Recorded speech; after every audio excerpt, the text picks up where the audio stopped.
क्या नाम है इसका? बापू। हाँ, तो शुरू करते हैं हम नाटक। क्या? बापू बहू प्रिया।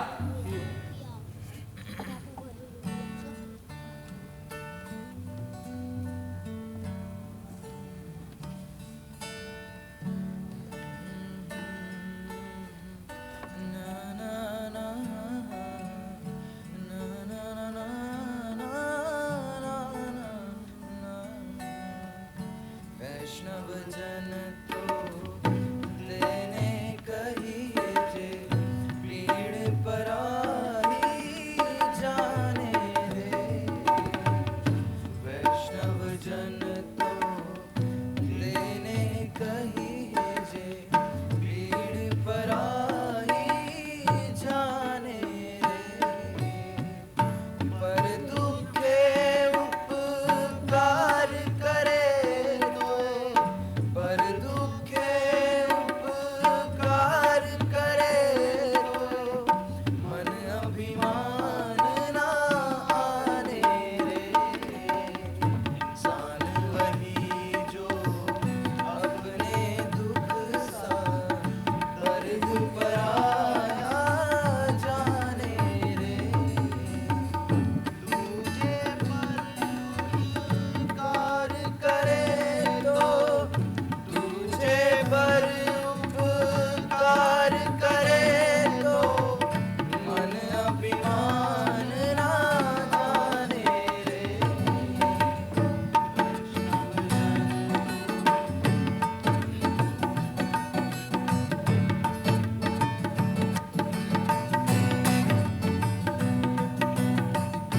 जो सबका सम्मान करे और जो सबका सम्मान करे और दिल से सबको माफ करे। वाणी जिसकी निर्मल होवे, वाणी जिसकी निर्मल होवे, मन सुंदर और साफ रहे। वैष्णव जन तो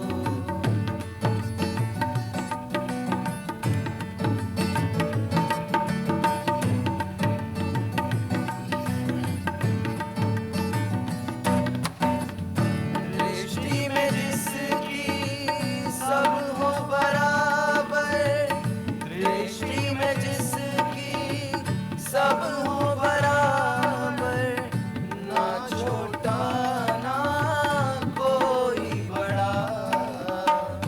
मोह माया से दूर रहे और मोह माया से दूर रहे और मन कोई पाप ना लावे रे। इंसान वही जो अपने दुख सा दर्द पराया जाने रे। दूजे पर उपकार करे तो, दूजे पर उपकार करे तो, मन अभिमान ना लावे रे। वैष्णव जन तो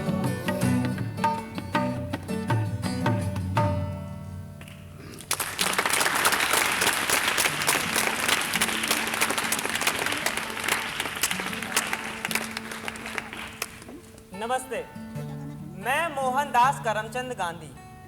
मैंने 18 वर्ष की आयु में मैट्रिक की परीक्षा पास की और इसके बाद कानून पढ़ने के लिए लंदन चला गया। कट्टर नेम धर्म और भोड़बनियों की जाति में मैं पहला हूँ जो पढ़ने के लिए विलायत जा रहा हूँ। लंदन के इनर टेम्पल कानूनी संस्था में भर्ती होने के बाद में जान पाया कि कानून की परीक्षा पास करना तो बहुत ही आसान है। कोई भी छात्र 2 महीनों में पाठ्य पुस्तकों के नोट पढ़कर आसानी से परीक्षाएं पास कर सकता है, लेकिन नोट पढ़ने का ये आसान तरीका मुझे नहीं भाता। मैं चाहता हूं कि मूल पाठ्य पुस्तकें ही पढूं और इसके लिए मैंने कानून की कई सारी मोटी मोटी किताबें भी पढ़ी जो कि मूल लैटिन में थी और इसके लिए मैंने लैटिन भाषा भी सीखी। गांधी जी, आपने पढ़ाने का काम कैसे शुरू किया? मेरी पहली छात्रा कस्तूरबा थी। मेरा विवाह 13 वर्ष की आयु में ही हो गया था, जब मैं स्कूल में पढ़ा करता था। किंतु मेरी पत्नी कस्तूरबा निरक्षर थी। मैंने उसे एकांत में पढ़ाना चाहा, क्योंकि हमारे पुराने चाल के घरों में सबके सामने पत्नी से बोलने का रिवाज नहीं था। किंतु उस समय कस्तूरबा की रुचि पढ़ने लिखने में तनिक भी नहीं थी। इसीलिए शिक्षक बनने का मेरा वो प्रयास असफल रहा। किंतु 73 वर्ष की आयु में आगा खां महल में कैद के दौरान हमें कुछ अवकाश मिला और उस समय मैंने कस्तूरबा को फिर से पढ़ाना आरंभ किया।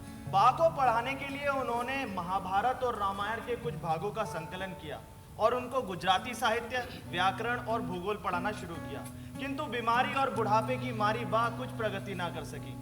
विलायत से बैरिस्टर होकर लौटे गांधी पर अपने घर के बालकों को व्यायाम और सहाबी ढंग से रहन सहन सिखाने की सनक सवार हो गई। अच्छा चलो, आज हम लोग कुछ नया करेंगे।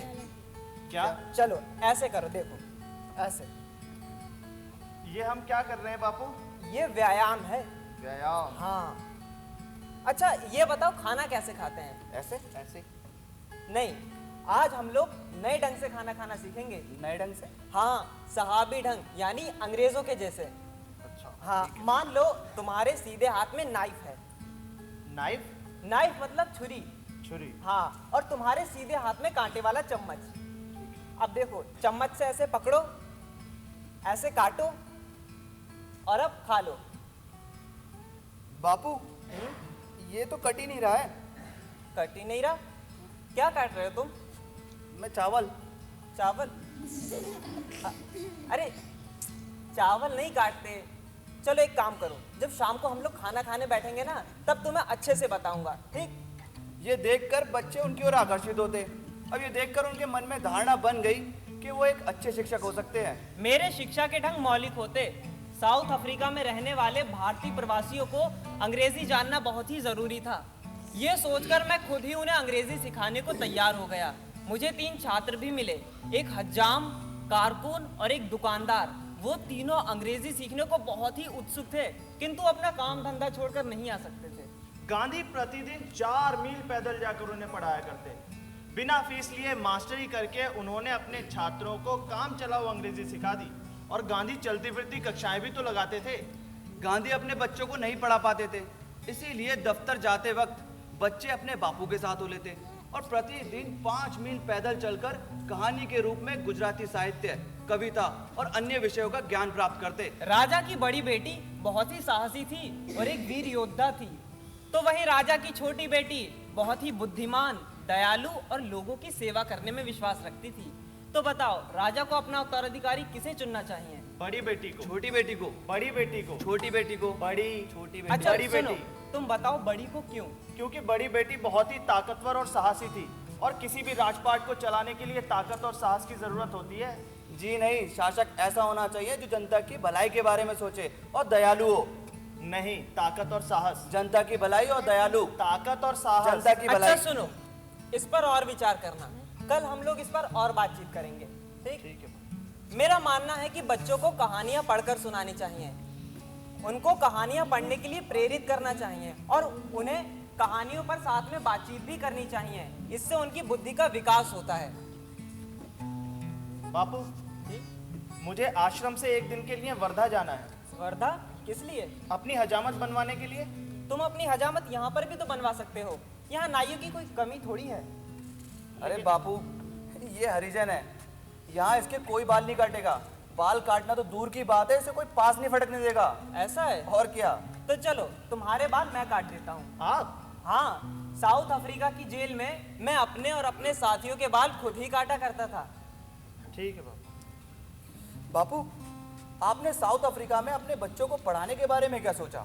साउथ अफ्रीका में बच्चों के स्कूल जाने के सवाल पर झंझट उठ खड़ा हुआ, क्योंकि अंग्रेजों के स्कूल में भारतीयों के बच्चों को दाखिला नहीं मिलता था।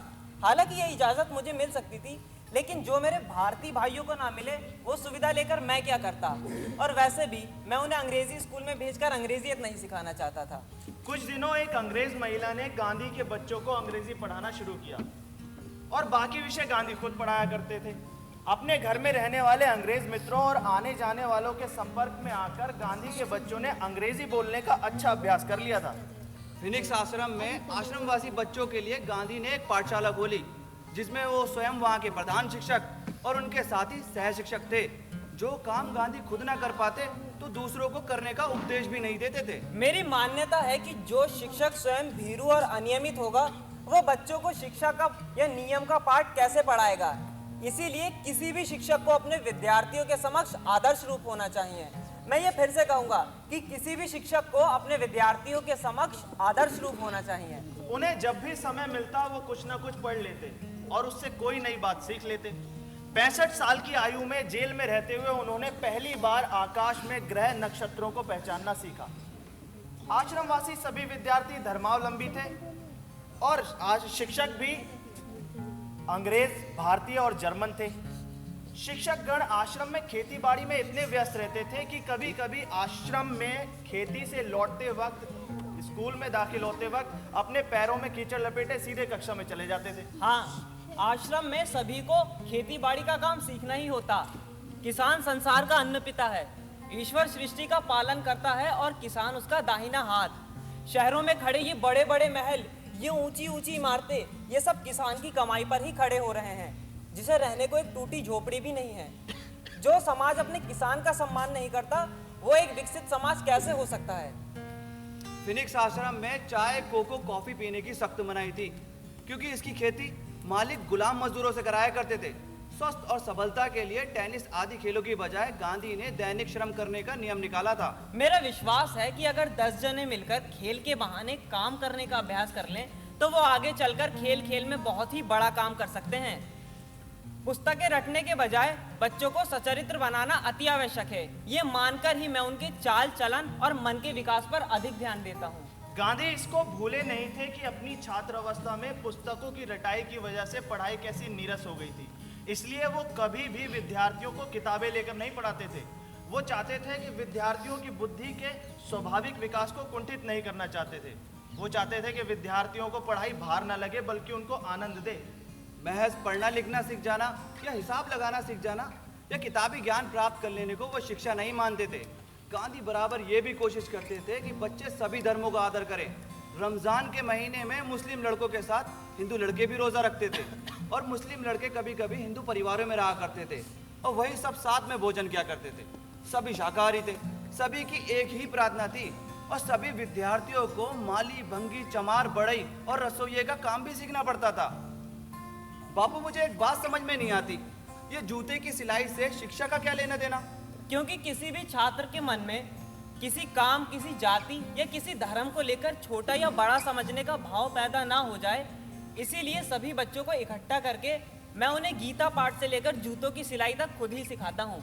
एक बार जेल में मेरे एक साथी वल्लभ भाई पटेल को जूतों की ज़रूरत थी और उस साल जेल में कोई अच्छा मोची भी नहीं था। तो तब मैंने उनसे कहा कि अगर मुझे अच्छा चमड़ा मिल जाए तो मैं उनके लिए जूते बना सकता हूँ। लेकिन चमड़ा तो जानवरों से प्राप्त होता है और उसके लिए जानवरों को मारना पड़ता है और आप तो हिंसा के खिलाफ हैं। हाँ, आप सही कह रहे हैं। इसीलिए मैं अपने छात्रों से हमेशा कहता हूँ कि हम जूते बनाने के लिए जिस चमड़े का भी इस्तेमाल करें, वो मरे हुए जानवर से ही मिलना चाहिए।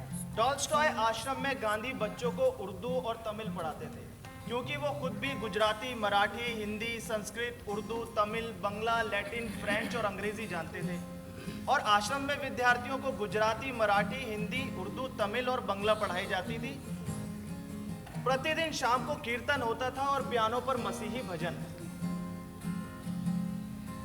तेरी आराधना करूं, तेरी आराधना करूं, पाप क्षमा कर जीवन दे दे, दया किया जना करूं, तेरी आराधना करूं।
साबरमती आश्रम में भी यही शिक्षा पद्धति अपनाई गई। छात्रों से किसी प्रकार का शुल्क नहीं लिया जाता था। छात्रों के अभिभावक स्वेच्छा से आश्रम के दान कोष में दान कर दिया करते और 5 साल से अधिक आयु के बच्चे को आश्रम में ही रहना पड़ता था और उसकी मातृभाषा के माध्यम से गणित, इतिहास, भूगोल और अर्थशास्त्र पढ़ाया जाता था। हिंदी, संस्कृत और दक्षिण भारत की एक भाषा अनिवार्य थी। उर्दू, तमिल, बंगला, तेलुगु का अक्षर परिचय कराया जाता था। अंग्रेजी ऐच्छिक विषय था। विद्यार्थियों को दिन में 3 बार बहुत ही सादा बिना मिर्च मसाले का भोजन करना होता। उन्हें मोटी और सादी पोशाक पहननी पड़ती और स्वदेशी वस्तुओं के व्यवहार पर जोर दिया जाता। मैं बालक और बालिकाओं की सहशिक्षा का भी समर्थन करता हूँ। मैं लड़कियों को 7 तालों में बंद करके रखने में विश्वास नहीं रखता। मेरा मानना है कि लड़के लड़कियों को साथ पढ़ने और मिलने जुलने का मौका देना चाहिए। अगर हमारे आश्रम में किसी लड़के लड़की के बीच कोई अनुचित व्यवहार की घटना हो जाती तो तब मैं उपवास करता। आश्रम में कताई के साथ साथ धुनाई और पिंजाई भी सिखाई जाती थी। छोटे छोटे बच्चों को कोई ऐसी दस्तकारी सिखाई जाती थी जिससे उनकी पढ़ाई का कुछ खर्च निकल सके। आश्रम में छुट्टी का कोई दिन नहीं था, किंतु सप्ताह में 2 दिन में बच्चों को अपना काम करने के लिए कुछ समय दिया जाता था कि वो अपना काम पूरा कर सके। जो विद्यार्थी मजबूत होते थे वो वर्ष में 3 महीने के लिए पैदल घूमने जाया करते थे। गुजरात विद्यापीठ में गांधी बच्चों को बाइबल की कहानियां पढ़कर सुनाते थे और अंग्रेजी साहित्य के कुछ अंश पढ़कर बताया करते थे। गांधी प्रचलित शिक्षा पद्धति को बिल्कुल बदल देना चाहते थे। वो इसे केवल मध्यवर्ती घरों के लिए नहीं बल्कि देश के करोड़ों सामान्य लोगों के लिए भी उपयोगी बनाना चाहते थे। उन्होंने अपने बच्चों को भी किसी स्कूल या कॉलेज में नहीं पढ़ाया। वो अपने बच्चों को कोई ऐसी महंगी शिक्षा नहीं देना चाहते थे जो सर्वसाधारण के लिए उपयोगी ना हो और इसी कारण उनके बच्चे और उनकी माँ मन ही मन दुखी रहते थे। मैंने ये अच्छी तरह जांच लिया है कि एक विदेशी भाषा सीखने के लिए लड़के लड़कियों का कितना समय नष्ट होता है और उन्हें कितनी मेहनत करनी पड़ती है। किस प्रकार धीरे धीरे वो अपनी भाषा और साहित्य से उदासीन हो जाते हैं।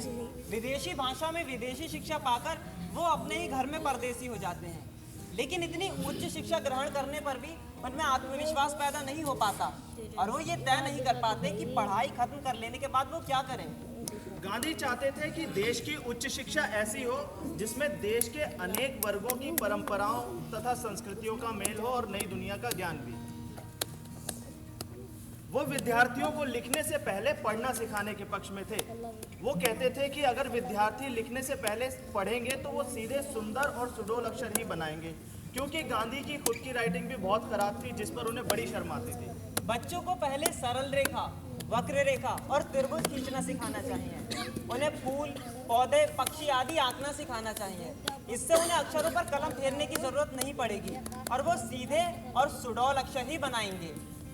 प्रचलित शिक्षा पद्धति मेरी दृष्टि में तमाशा है, जो बच्चों को अक्षरों पे कलम फेरना तो सिखाती है लेकिन उसे समझना नहीं सिखाती। इस शिक्षा से गांव के या शहर के किसी भी बच्चे की आवश्यकता पूरी नहीं होती। गांधी चाहते थे कि बच्चों की मानसिक शक्ति के साथ साथ उनकी शारीरिक शक्ति का भी विकास हो। 30 साल के चिंतन के बाद उन्होंने दस्तकारी के जरिए बुनियादी शिक्षा पद्धति निकाली। 63 साल की अवस्था में कारावास के समय जिस शिक्षा पद्धति की उन्होंने परिकल्पना की थी, बाद में वही नई तालीम या वर्धा शिक्षा पद्धति के नाम से प्रचलित हुई। मैंने जो तुम्हें सबक दिया वो किया तुमने? क्यों नहीं किया? चलो मुर्गा बनो, मुर्गा बनो। क्यों नहीं किया तुमने अपना काम? हाँ, क्यों याद नहीं किया? अरे आप बोलो। क्या कर रहे हैं? अरे ये ऐसे ही समझेंगे, ये मार पीट से ही समझते हैं, ये मार मार का ही सीधा किया जा सकता है इन्हें। आप मुझे मत बताइए कि बच्चों के साथ कैसा व्यवहार करना है। मैं बच्चों को मारने पीटने या शारीरिक दंड देने के विरुद्ध हूँ। जो शिक्षक बच्चों को मारने पीटने या डराने धमकाने में विश्वास रखता है वो एक अच्छा शिक्षक हो ही नहीं सकता। एक बार क्रोध में आकर मैंने भी एक छात्र को रूप से मार दिया था, किंतु इस प्रकार क्रोध आ जाने पर मुझे